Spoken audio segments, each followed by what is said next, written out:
Welcome to Suman TV. నేను మీ Suman TV Nag. Kolkata అభయ incident గురించి మనం మాట్లాడుకుంటే రకరకాల కథనాలు అయితే మనకు వినిపిస్తున్నాయి. కొంత పొలిటికల్ పాయింట్ ఆఫ్ వ్యూ నుంచి చూసినప్పుడు మిస్లీడ్ చేస్తున్నారు అనుకునేటువంటి ఆలోచన ఒకటి ఉంటే, ఆ రెండవ వైపు అంటే మొన్నటి వరకు జరిగినటువంటిది ఒక రకంగా విన్నటువంటి స్టోరీ అయితే, వాళ్ళ కొన్ని ఊహించని మలుపులు మాత్రం వచ్చాయి. అండ్ కొన్ని కొన్ని ఆడియో సంబంధించినటువంటి రికార్డింగ్స్ కూడా బయటికి రావడం జరిగింది. అది ఏది నిజం, ఏ విధంగా ఉంది అనేటువంటిది, అండ్ దానితో పాటు జస్టిస్ ఎప్పుడు జరిగే అవకాశం ఉంటుంది. అండ్ ఈ ఒక్క ఇన్సిడెంటే దేశం మొత్తమే కాదు, ప్రపంచ దేశాలను కూడా ఒకసారి ట్విట్టర్లో అందరూ స్పందించేలాగా చేసిందనమాట. అయితే వీటి వెనక ఉండేటువంటి కారణాలు ఏంటి, ఏం జరుగుతుంది, ఎందుకు పొలిటికల్ ఆస్పెక్ట్ నుంచి చూసినా కూడా మమతా బెనర్జీ మీద వచ్చేటువంటి అలిగేషన్స్ని ఎందుకు ఖండించలేకపోతున్నారు, వెస్ట్ బెంగాల్ అసలు ఏం జరుగుతుంది అనేది ఈరోజు మనతో పాటు సామాజిక విశ్లేషకులు, పొలిటికల్ అనలిస్ట్ రామ్నాథ్ గారు ఉన్నారు. సో వారి మాటలో నాకు తెలుసుకుందాం. నమస్కారం అండి. నమస్తే రాజు. సార్, జనరల్గా మనం చూస్తూ ఉన్నామండి, వెస్ట్ బెంగాల్ అసలు జరిగినటువంటి ఇన్సిడెంట్స్ మీద రకరకాల కథనాలు, అంటే అభయ ఇన్సిడెంట్స్ మీద రకరకాల కథనాలు చూస్తున్నాం మనం. సో ఏం జరిగింది అంటే ఓవరాల్గా మనం ఈ ఇన్సిడెంట్ ఏదైతే ఆగస్టు 9th జరిగిందో, సో ఆ రోజు కొంత దేశవ్యాప్తంగా ఆ ఘటన గురించి పెద్ద చర్చ లేదు. సో తర్వాత అది దేశంలో చర్చ జరగడం, ఈరోజు ప్రపంచవ్యాప్తంగా చర్చ జరగడం మనం చూస్తున్నాం. సో హైకోర్టుకి వెళ్ళడం, హైకోర్టు నుంచి డైరెక్షన్స్ రావడం, తర్వాత దాన్ని సిబిఐ టేక్ ఓవర్ చేయడం, సిబిఐ కూడా ఒక 3-4 టీమ్స్ ఫామ్ చేయడం. సో ఆ కోణంలో ఇది కేసు కొంత స్పీడ్ అయినట్టుగా భావించాలి. అలాగే ఒక సైడ్ ప్యారలల్గా ఏం జరుగుతుందంటే, ఇప్పుడు సిబిఐ అంటే సహజంగా మనకు central bureau of investigation. So అది కేంద్ర ప్రభుత్వ ఆధ్వర్యంలో ఉంటుంది. సో కేంద్ర ప్రభుత్వంలో బీజేపీ గవర్నమెంట్ ఉంది. సో అక్కడ మమతా బెనర్జీ గవర్నమెంట్ ఉంది. సో పొలిటికల్గా మమతా బెనర్జీ వర్సెస్ బీజేపీ అనేది మనకు దేశంలో అందరికీ తెలుసు. అంటే ఆమెకు కానీ బీజేపీకి కానీ పడ్డం లేదు. ఖచ్చితంగా వాళ్ళిద్దరి మధ్యన చాలా పొలిటికల్ రైవల్టీ ఉంది. మమతా బెనర్జీ వచ్చేసి ఇండియా కూటమిలో ఉంది, అటు సైడ్ బీజేపీ వాళ్ళొక యాంటీ కాబట్టి సో వాళ్ళిద్దరి మధ్యలో చాలా డిఫరెన్సెస్ ఉన్నాయి, చాలా రోజుల నుంచి కూడా ఉన్నాయి. అంటే అక్కడ గవర్నర్ పెత్తనం ఎక్కువైపోయింది. ముఖ్యమంత్రి అంటే ప్రజలు ఎన్నుకున్నటువంటి వ్యక్తి, ఆమె పరిపాలన కాకుండా గవర్నమెంట్ ఆధ్వర్యంలో వ్యవస్థలు పనిచేస్తున్నాయని ముఖ్యమంత్రి బహిరంగంగానే విమర్శించడం. సో ఇదంతా ఒక రిఫ్ట్ మనం చూస్తున్నాం. సో ఈరోజు మళ్ళీ ఒక మహిళ పైన, ఒక డాక్టర్ పైన జరిగినటువంటి అత్యాచారము, మర్డరు, ఈ అంశం కూడా పొలిటిసైజ్ తీసుకుంది. అంటే పొలిటిసైజ్ ఎందుకు తీసుకుంది అనాల్సి వస్తుందంటే, ఒక రాష్ట్రానికి మహిళ ముఖ్యమంత్రిగా ఉంటూ ఆమెనే హోమ్ మినిస్ట్రీ మరియు హెల్త్ మినిస్ట్రీ పోర్ట్ఫోలియో నిర్వహిస్తున్న వ్యక్తిగా ఈరోజు ఆమెనే న్యాయం చేయాల్సినటువంటి ఒక పొజిషన్లో ఉంది. సహజంగా మనం ఏమనుకుంటాం, ఏదైనా ఒక అనుకోని ఇన్సిడెంట్, అంటే it can be accidental or it can be incident or unincident, whatever the incident, ఏదైనా ఒకటి జరిగినప్పుడు ప్రజలుగా కానీ విక్టిమ్స్గా మనం ఏమనుకుంటాం, సత్వర న్యాయం జరగాల అనుకుంటాం. అంటే ఏదైనా ప్రమాదం జరిగినప్పుడు బాధితులకు ఒక కాంపెన్సేషన్ ఇవ్వడం, వాళ్ళకు ఒక నష్టపరిహారం ఇవ్వడం సహజంగా ముఖ్యమంత్రి స్థాయిలో మనం చూస్తుంటాం. అలాగే ఈరోజు అక్కడ జరిగినటువంటి ఇన్సిడెంట్ దేశాన్ని, యావత్ ప్రపంచాన్ని ఆకర్షించింది.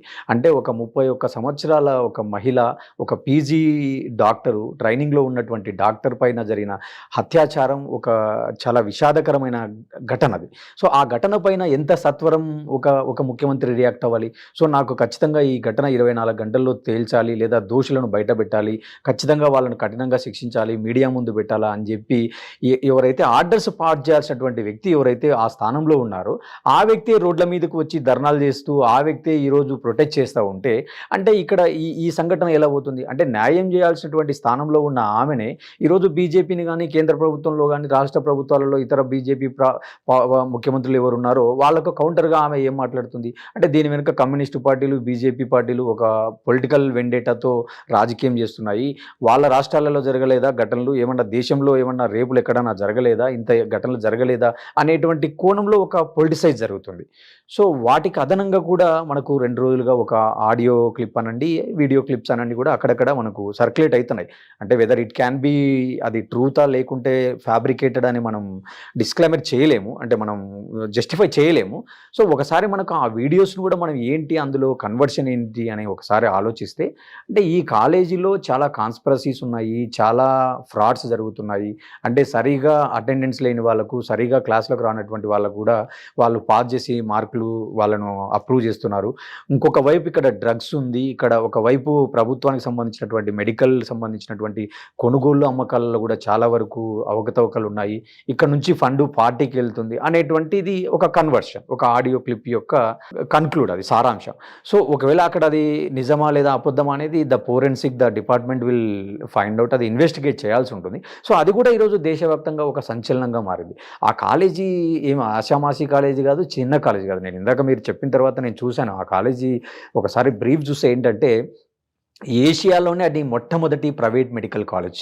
ఆ కాలేజీని ఎస్టాబ్లిష్ చేసింది దాదాపు 1886 సంవత్సరంలో ఆ కాలేజీ ఎస్టాబ్లిష్ జరిగింది. అంటే మనకి ఇండిపెండెన్స్ కూడా రాలేదు అప్పటికి. సో అంటే ఆ కాలేజీకి ఉన్నటువంటి చరిత్ర, ఆ కాలేజీకి ఉన్నటువంటి నేపథ్యం అలాంటిది. సో ఆ కాలేజీకి ఎవరైతే ప్రిన్సిపల్ ఉన్నారో అతని పైన కూడా చాలా అలిగేషన్స్ ఉన్నాయి. అతనికి అలిగేషన్స్ వచ్చిన తర్వాత కూడా వితిన్ 24 అవర్స్లో అతన్ని వేరే కాలేజీలోకి షిఫ్ట్ చేశారు మమతా బెనర్జీ గారి ప్రభుత్వము అనేటువంటి ఆరోపణల వల్ల ఈరోజు ఖచ్చితంగా అక్కడ కాన్స్పిరసీ ఉంది, ఖచ్చితంగా ఈ ఇన్సిడెంట్ వెనక పెద్దల హస్తం ఉంది. అందుకే ప్రభుత్వం వాళ్ళను రక్షించేటువంటి ప్రయత్నంలోనే ఈరోజు మమతా బెనర్జీ గారు రోడ్ల మీదకి వచ్చి దీన్ని పొలిటిసైజ్ చేస్తున్నారు అనేటువంటి ఆరోపణలు దేశవ్యాప్తంగా వినపడుతున్నాయి. ఒకవైపు ప్రపంచవ్యాప్తంగా కానీ, పాకిస్తాన్ నుంచి కానీ, లేదా మెడికల్ కౌన్సిల్స్ నుంచి కానీ, మెడికల్ ఫెటర్నిటీ నుంచి కానీ, అక్రాస్ ద వరల్డ్, అంటే it can B USR, Canada, Australia, చాలా దేశాల నుంచి, జర్మనీ, ఇలాంటి దేశాల నుంచి మెడికల్ రంగంలో ఉన్నటువంటి ప్రముఖులంతా మాట్లాడుతున్నారు. ఈ సంఘటనను ఖండిస్తున్నారు, భారతదేశానికి సాలిడారిటీ వ్యక్తం చేస్తున్నారు. అంటే ఒక మెడికోకు జరిగినటువంటి అన్యాయం పైన ఖచ్చితంగా జస్టిస్ జరగాలి, న్యాయం జరగాలి అనేటువంటి డిమాండ్ ఈరోజు చాలా ఎక్కువ స్థాయిలో ప్రపంచవ్యాప్తంగా చర్చ జరుగుతుంది. కాబట్టి సో ఖచ్చితంగా కేంద్ర ప్రభుత్వం కూడా ఇంటర్వ్యూన్ అవ్వాలా, సిబిఐ కూడా వాళ్ళు టీమ్స్ ఫామ్ చేసినారు, వాళ్ళు కూడా తొందరగా ఏదైతే ఫైండింగ్ అండ్ ఫ్యాక్ట్స్ ఉన్నాయో వాటిని జస్టిఫై చేయాలా, ఖచ్చితంగా న్యాయం జరగాల అనేటువంటి చర్చ దేశవ్యాప్తంగా జరుగుతుంది. మరి అక్కడ ఉన్నటువంటి రాష్ట్ర ప్రభుత్వం కానీ, కేంద్ర ప్రభుత్వం కానీ ఎలా కోఆర్డినేషన్ చేసుకొని ఈ అంశాన్ని కన్క్లూడ్ చేస్తారు అనేటువంటిది ప్రస్తుతం చర్చ ఈ అంశం. ఏ రకంగా చూసుకున్నా కూడా సత్వర న్యాయం అనేది ఇన్స్టెంట్గా జరగట్లేదు. ఎక్కడ లోపం ఉందో మనం భావించాలి. ఇది పొలిటికల్ లీడ్ తీసుకోవటం వల్ల ఆ విధంగా ఉందనుకోవచ్చా? అంటే నేనేమంటానంటే, ఈ ఒక్క ఇన్సిడెంట్ని మనం కాసేపు పక్కన పెడితే అసలు ఇండియాలో మన పొలిటికల్ సిస్టమ్ ఎలా ఉంది అంటే, మనకు ఒక సేయింగ్ ఉంటుంది సహజంగా, justice delayed is justice denied అని. అంటే మనకు జరగాల్సినటువంటి న్యాయం ఎప్పుడైతే ఆలస్యం అవుతుందో అది మనకు న్యాయాన్ని తిరస్కరించినట్టుగా భావించాలి. అంటే మన సిస్టమ్ ఎలా ఉంది, పొలిటికల్ సిస్టమ్, మనకు ఒక హైకోర్టు ఉంటుంది, సుప్రీంకోర్టు ఉంటుంది, డిస్ట్రిక్ట్ కోర్ట్స్ ఉంటాయి, మనకు డిఫరెంట్ స్థాయిలో మనకు ఏజెన్సీస్ ఉంటాయి. వాళ్ళ యొక్క ఇన్వెస్టిగేషన్స్, వాళ్ళ దర్యాప్తు ఆలస్యం అయ్యే కొద్దీ మన కేసులు చాలా ఆలస్యంగా ఉంటాయి. మీకు తెలుసు, మన రాష్ట్రంలో ఎంతోమంది డిస్ప్రపోర్షన్ ఆఫ్ అసెట్స్ కేసు కావచ్చు, లేదా చాలా మర్డర్ కేసెస్ కావచ్చు, ఎంత ప్రొలాంగ్ అవుతున్నాయో మన రాష్ట్రంలో చూస్తున్నాం. లాలూ ప్రసాద్ యాదవ్ గారు ఎప్పుడో ఆయన చేసినటువంటి ఒక కరప్షన్ కేసులో ఆయనకి ఎన్నో ఏళ్ల తర్వాత శిక్ష పడ్డాం. అంటే మన జుడిషియరీస్లో కూడా ఒక ల్యాగ్ ఉంది, అంటే ఒక సమ్ లిమిటేషన్స్ ఉన్నాయి. ఈరోజు దగ్గర దాదాపుగా 4 నుంచి 5 కోట్ల వరకు మన జుడిషియరీ సిస్టంలో కేసులు పెండింగ్ ఉన్నాయి. అంటే ఇక్కడ ఇవన్నీ మన సిస్టంలో ఉన్నటువంటి లూప్ హోల్స్ అనండి, లిమిటేషన్స్గా చూడాలి. సో అలా కాకుండా మనకు ప్యారల్గా ఒక సిస్టమ్ ఉంటుంది. అంటే ఫాస్ట్ ట్రాక్ కోర్ట్స్ ఉంటాయి. ఖచ్చితంగా అంటే మనం ఏమంటామంటే, తొందరగా న్యాయం చేయడానికి ముఖ్యమంత్రి స్థాయిలో కానీ, క్యాబినెట్ స్థాయిలో కానీ కొన్ని కమిటీస్ ఫామ్ చేసి, ఆ కమిటీస్ ద్వారా వీళ్ళకు తొందరగా జస్టిఫై చేయాలా అంటే ఏమంటారంటే సపరేట్గా కమిషన్స్ ఏర్పాటు చేయడం. సో ఇలాంటి కూడా ఒక వ్యవస్థ ఒక ప్యారల్గా మనకు ఉంది. సో అలాంటి అంశాలలో వీళ్ళు ఎలా నిర్ణయం తీసుకుంటారు, ఏ రకంగా జస్టిఫై చేస్తారు, ఎంత త్వరగా ఈ మహిళకు కానీ ఆ కుటుంబానికి న్యాయం చేస్తారనేది ఈరోజు ఒక $1 మిలియన్ క్వశ్చన్గా మన ముందు కనపడుతుంది. దీనికి న్యాయం జరగాలి అని అంటే ఏ రకంగా చూసుకున్నా కూడా ఇన్స్టెంట్గా జరగాలి అని అంటే సొల్యూషన్ ఏమైనా ఉందా అండి దీనికి? అంటే ఈరోజు మమతా బెనర్జీ గారు తన సొంతంగా తన రాష్ట్రంలో జరిగిన ఇన్సిడెంట్ను ఆమె నిష్పక్షపాతంగా విచారించాలంటే ముందు ఆమెనే సిబిఐకి డైరెక్ట్గా హ్యాండ్ ఓవర్ చేసి ఉంటే బాగుండేది. కాకపోతే అది కోర్టు డైరెక్షన్స్తో ఆమె హ్యాండ్ ఓవర్ చేయడం జరిగింది. సో కోర్టు ద్వారా ఈరోజు సిబిఐ ఇంటర్వ్యూన్ అయింది కాబట్టి, సో సిబిఐ పైన ఎంతో కొంత ప్రజలకు కొంత నమ్మకం, విశ్వాసం మన దేశంలో ఉంది.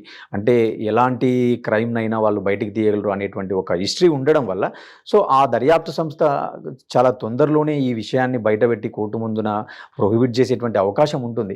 కాకపోతే ఏంటంటే, అదే నేను మీతో ఇందాక అన్నాను కదా, మన లీగల్ సిస్టంలో ఉన్నటువంటి డ్రాబ్యాక్ ఏంటంటే, ఒక ఛార్జ్ షీటు, రెండో ఛార్జ్ షీటు, మూడో ఛార్జ్ షీటు, లేదా డీటెయిల్డ్ ఇన్వెస్టిగేషను, పేజీలకు పేజీలు, పుస్తకాలు మనం రాయాల్సి ఉంటుంది.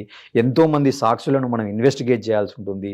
తర్వాత సీన్ ఆఫ్ అఫెన్స్ను చాలా రిపోర్ట్ చేయాల్సి ఉంటుంది. ఈ రిపోర్టు ఇదంతా మనకు చాలా లెంతీ ప్రాసెస్, మన జ్యుడిషియరీ సిస్టంలో ఉన్నటువంటి ప్రాసెస్. కాబట్టి ఏదో రేపు సాయంత్రానికో లేదా ఒక వారంలోనే విక్టిమ్స్ను పట్టుకుంటారు, వాళ్ళని కోర్టు ముందు పెడతారు, కోర్టులో ఆర్గ్యుమెంట్స్ 1 గంటలో అయిపోతాయి. ఇలాంటి సిస్టమ్ మన దగ్గర లేదు.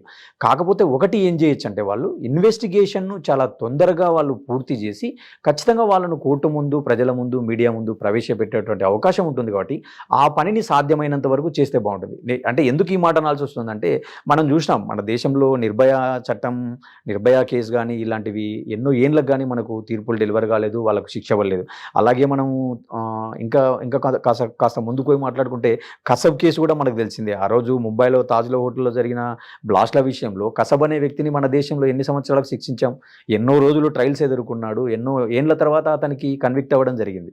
సో అంటే మన జ్యుడిషియరీ సిస్టంలోనే మనకు ల్యాగ్ ఉంది, లిమిటేషన్స్ ఉన్నాయి కాబట్టి మనం ఇమీడియట్గా న్యాయం జరుగుతుంది, రేపో ఎల్లుండో ఆ నష్టపోయిన కుటుంబానికి న్యాయం జరుగుతుందని మనం ఎక్స్పెక్ట్ చేయలేము.